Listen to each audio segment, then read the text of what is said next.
how in Hollywood some directors rocket straight to the top and others crash and burn? M. Night Shyamalan's story is the ultimate roller coaster. Born Manoj M. Night Shyamalan in 1970 in Mahe, India, and raised just outside Philadelphia, he was a filmmaking fan from childhood. He even changed his name to Night after reading about a Lakota person whose name meant night, hoping to give his own name some mystery. By 17, he'd shot 45 home movies and earned a full scholarship to NYU's film school. His first feature, Praying with Anger, 1992, he financed himself with family loans, and later he co-wrote the Disney kids hit Stuart Little, 1999, Under the Table. Then came 1999, Shyamalan exploded onto the scene with The Sixth Sense. Starring Bruce Willis, it was produced for about $40 million and grossed a staggering $673 million worldwide. It earned him 6 Academy Award nominations, including Best Director and Best Screenplay. Suddenly, Night Shyamalan was an overnight sensation. The Sixth Sense was even the second highest-grossing horror film ever at the time. Critics crowned him Hollywood's next big visionary. Rolling Stone put it bluntly, The Sixth Sense gave Shyamalan the reputation of the guy who makes the scary movies with a twist. In short order, he was the man who could literally sell a movie on name alone, like Spielberg, as one source put it. Disney and other studios saw dollar signs. By 2001, Disney had snapped up his next project, Signs, in a lavish 8-figure deal. His 2 Disney films, Sixth Sense and Unbreakable, had already grossed nearly $900 million worldwide, according to Variety ABC, and Unbreakable, 2000, another Bruce Willis team-up, did solid business, $248 on a $75 million budget, and became a cult favorite.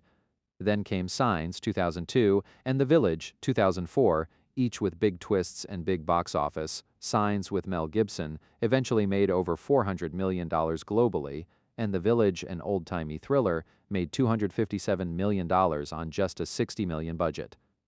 By the mid-2000s, Shyamalan had 9-figure successes and was Hollywood's hottest writer-director. In fact, by 2004, the cumulative gross of all his films had topped $3.3 billion worldwide, a meteoric rise by any measure. Everything looked golden. Shyamalan even formed his own production company, Blinding Edge Pictures, in his Pennsylvania hometown, and he charmed the press by promising more twists and scares. But then, almost as if his career itself had a twist ending, the 2000s took a turn. Starting in 2006, he began churning out flops. Lady in the Water, 2006, which he wrote, directed and cast himself in, bombed. Critics savaged it and audiences stayed home. It only grossed about $73 million on a $70 million. Ouch.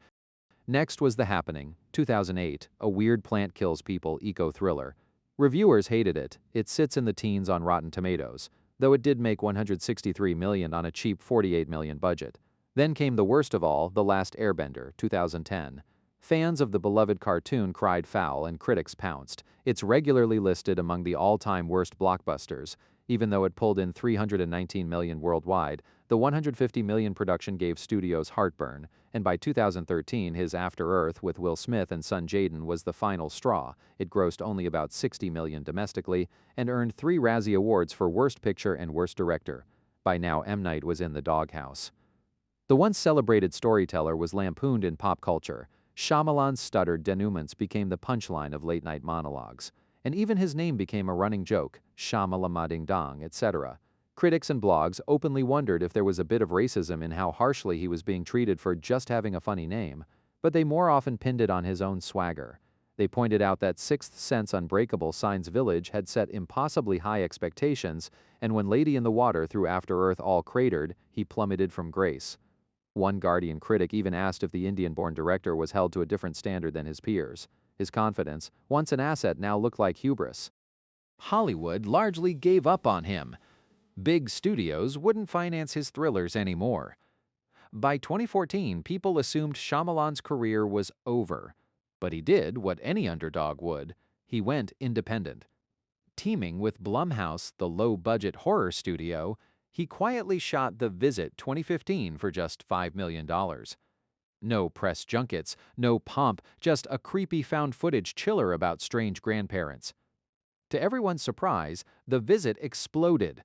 Critics called it a return to form, and audiences flocked to it. It grossed $98.5 million worldwide, nearly 20 times its budget, reviving Shyamalan's reputable Buoyed by that success, he doubled down. In 2016, he released Split, a low-budget Marvel-style thriller about a villain with 23 personalities, James McAvoy in full McAvoy mode. Once again, Shyamalan largely self-financed it and kept the budget tight, around $9 million. Split opened to strong reviews and became a box office behemoth, earning $278 million globally. Suddenly, the Uncanny Valley director was back on top. Even those Disney execs who ditched him had to blink.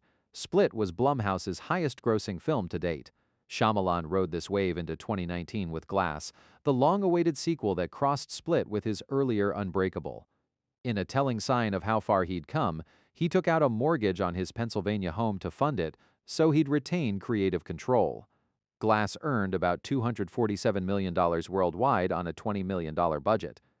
It wasn't as beloved by critics as Sixth Sense, but it cemented that Shyamalan could still deliver big returns on modest investments.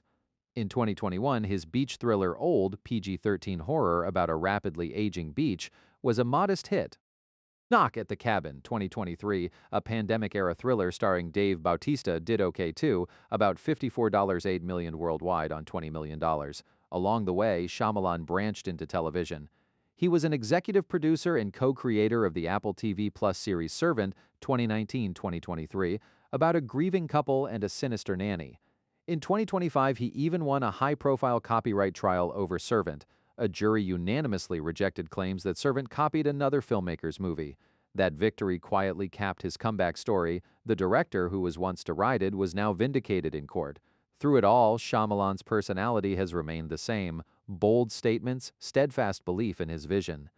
He's known for popping up in cameos in all his films, just like Hitchcock, and shooting close to home around Philadelphia. He set up Blinding Edge Pictures not far from where he grew up. Fans still divide over him. Some love his twisted finales. M. Night movies get me every time, reads a fan tweet. Others roll their eyes. But you have to admit one thing, the man won't stop swinging. He literally put his own house on the line to make Glass. Talk about having skin in the game. So where are we now? M. Night Shyamalan is no longer the untouchable wunderkind of 1999, but he's also far from penniless. He's had a career few can claim, a Sixth Sense peak, A Lady in the Water Valley, and a Visit Split rebound. And he's not done yet. In 2026, he's still making movies, whether they become cult favorites or just cult jokes, they get people talking. Most of his fees aren't public, but early on he was reportedly offered $40K to play Voldemort, which he smartly declined. Today, he would certainly command millions per film. For now, Shyamalan's career is in holding pattern mode. He's got new projects lined up, and though he's in his 50s, plenty of time to surprise us again. Love him or hate him, one thing is certain: M. Night Shyamalan's life has had as many twists as his movies, and he's still writing the next scene.